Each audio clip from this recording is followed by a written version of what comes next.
just with it being Veterans Day, I just do want to say a quick thank you to those that have served, those that continue to serve, give us the freedoms that we have. So appreciate all the veterans. And then I think the next thing, just with injuries, I think Kane maybe alluded to it, but with Q's injury, it's certainly determined now that he'll be out for the remainder of the year. Unfortunately, just a special person in every way. You hate to see a guy who pours so much into it, go through what he's going through, and he just, the one thing when I think about Q, it's not just what he does in the field, but pre-practice, he is mentoring, doing things for other guys, and it's just he cares so much about the team, he cares so much about just this place, and that's just something that sticks out on top of what you see on game days. And so, just a great person. He's poured a lot into this place. And then I think recapping LSU, just proud of the way the guys prepared, proud of the way that they started, the confidence that they showed early on led to the production, led to us playing our most complete game, offense, defense, special teams, always areas that we can continue to improve. The biggest thing that I saw is just our kickoff team, which has been rock solid on top of it all season long, one of the best in the country. Put them up against anyone. Just having some times where we lapsed there, and a couple of new looks that we need to adjust better and quickly too. So just that was one area where we need to be better.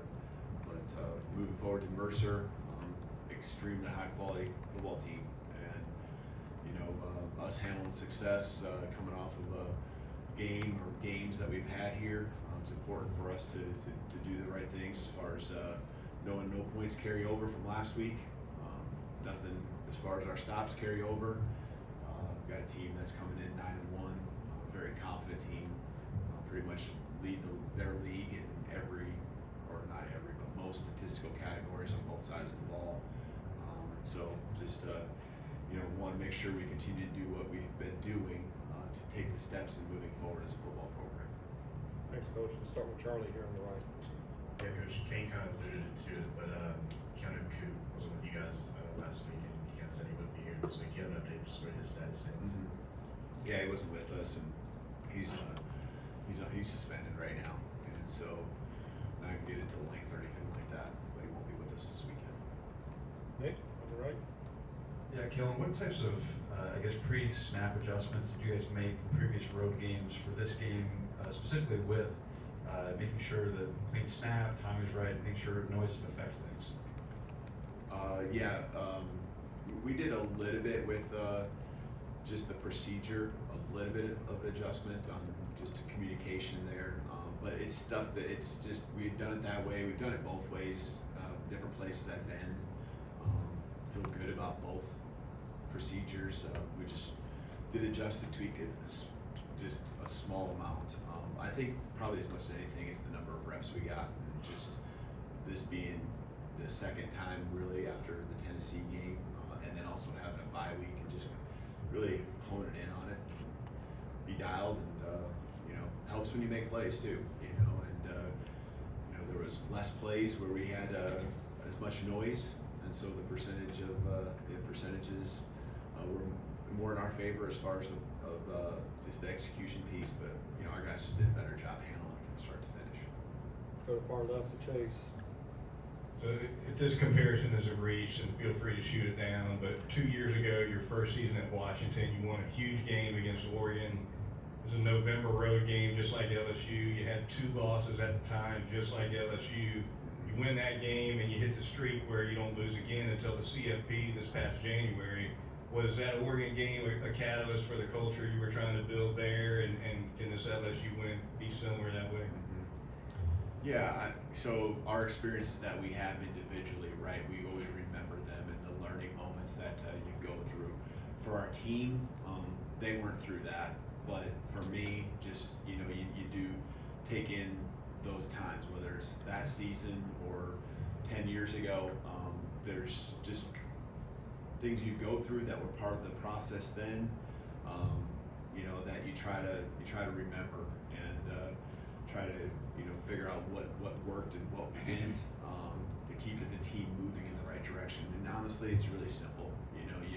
You got momentum to build off of, you make sure you take advantage of it, and then you also continue to just keep the pedal down, keep focused on what you believe in, and we've been doing that.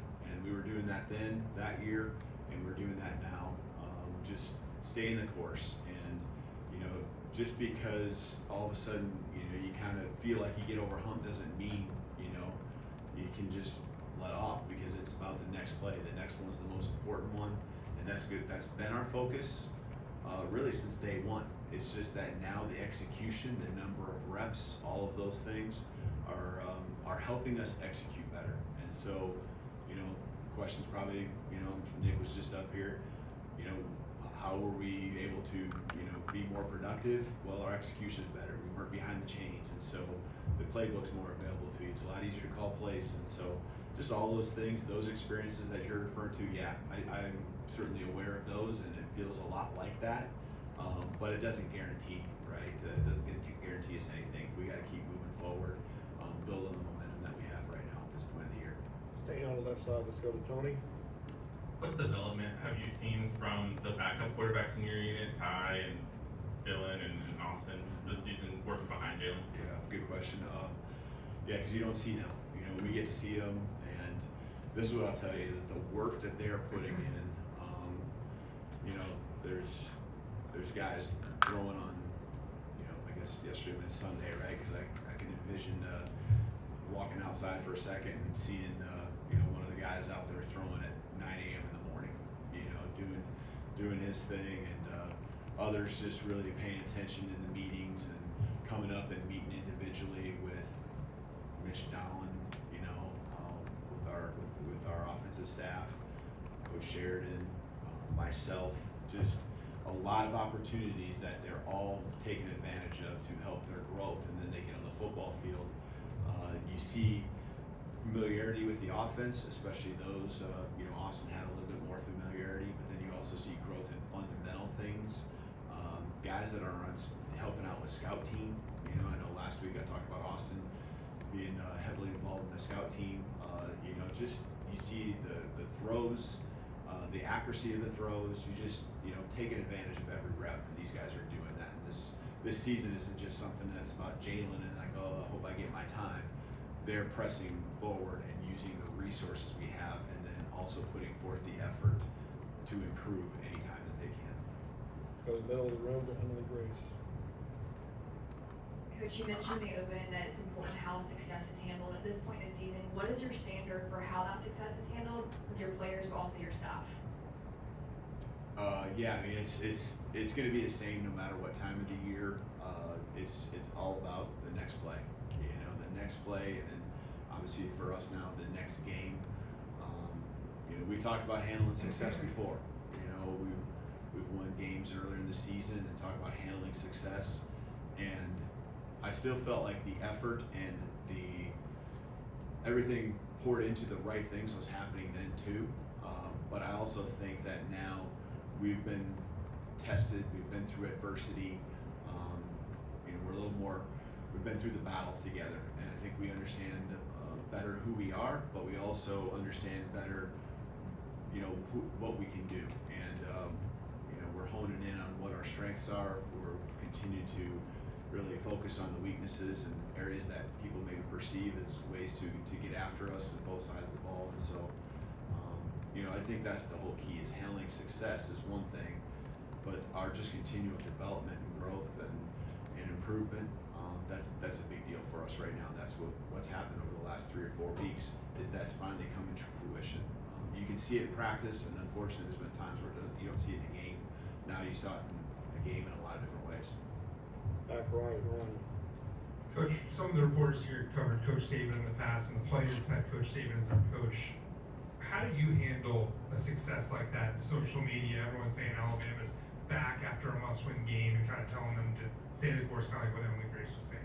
Yeah, I think we've I don't want to say we learned a lesson, but we understand that doesn't matter, right? And we understand that it's all about building on what we did do last week, because it was significant. Just like we would learn from you know, the areas that we're falling short on a game we've lost, but it's all about just staying with the process, staying with the preparation. You know, I want the guys to keep an edge, because I think there is a little bit of an edge, a little bit of a, I don't want to say chip on their shoulder, I think edge is the better word to use that we have. A little bit of, you know, backs to the wall, kind of fighting for your life at times that I think exists, and I think every guy has a little different way of where they're driven to go out there and put forth the best effort, practice, bring the best energy that they have. What I've really challenged the guys with is to have more and more leaders stepping up. I think I've said that in here a few weeks back, is that, you know, our young guys aren't young guys anymore. Our transfers, they're not transfers anymore. We are a full team, and we need every guy, because there's starters that now, you know, we were just referred to Q, there's starters that aren't with us, aren't able to be on the football field due to injury. More and more guys got to step up, yes, on Saturdays, but more and more just need to step up as leaders. And the more leaders we can have that, first of all, take care of their business and bring in others that can bring the rest of the team with them. You know, there's a lot of influence on our football team in a good way, and you can see it in the field, on the practice field, and that's where it all starts. Go to Kennington on the front row here. Comment on that note, how did Devontae Smith come out of Saturday, and what did you see from Deshaun Jones filling in his place? Yeah, no, good question with Deshaun. Just, you know, he's been just right there, ready to go. We've moved him around a little bit with positions just because he's a very versatile player, and you know, he's got game experience, you know, with his past, and you know, coming in, just kind of learning things and being ready to go. I'm really proud of him for that. So I'm excited about his growth that he's had, and you know, the opportunities he's taken advantage of, like he did on Saturday. With Devontae, that would be something I think just throughout the week we'll continue to manage and kind of see where he's at. I haven't heard the update today, but I think he'll be fine as the week continues on. Opposite side here, let's go to Colin. Hey, Ken, I'm kind of going off of a couple questions, but I mean, LSU is traditionally a game where you get to see kind of younger players, second string.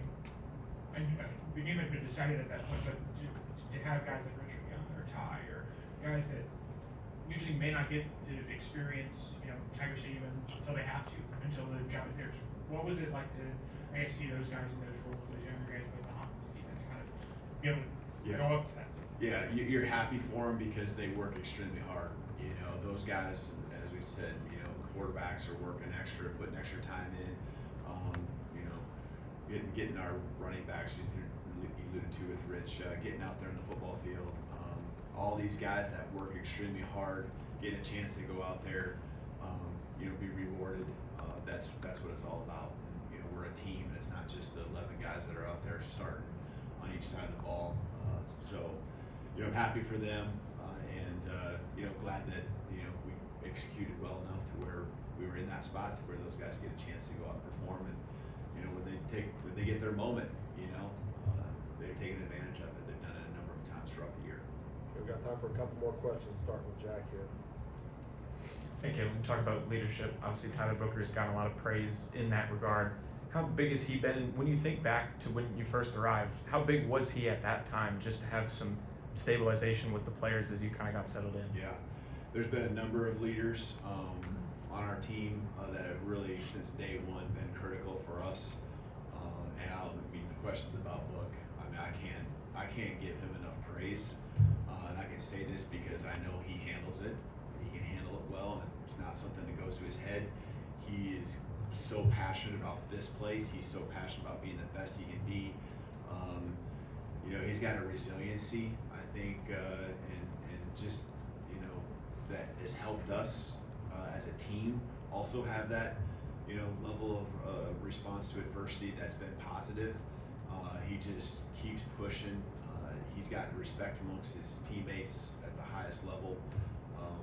You know, from a leadership standpoint, you know, he's vocal, but obviously leads by example all at the same time. And the combination, he might be one of the best leaders I've ever been around. And so I know that's saying a lot because I've been around a lot of really good ones. And you know, when you put those guys in that category, he's really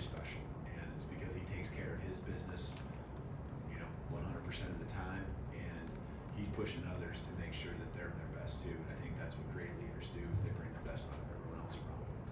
All right, we'll finish up here on the back left. You've now had a blowout and a shutout over ranked opponents. What does that mean in terms of making a statement? Yeah, I like the progress we've had, you know, and every week's a new challenge in different ways. Last week, just, you know, with the passing game and kind of the way that we felt we knew they would attack us, rising to the challenge, was big. And the shutout the week before happened as a combination of stopping both the run and the pass, different quarterbacks in and out. But that's progress. Like, there's steps forward. There's confidence that continues to build, a trust that happens between the front and the back halves. I really like the demeanor that they bring, and it all starts with what their demeanor is going to be tomorrow morning, Tuesday, when we step on the football field. That's really the demeanor that you want and that we've had, that needs to continue for us to do the same thing this Saturday that we did last Saturday. And so, again, when that mindset's where it needs to be and the work's done each and every day, that trust, that belief, it just continues to build. And you can see that with our defense. All right, thank you, Coach. Thank you. Roll Tide.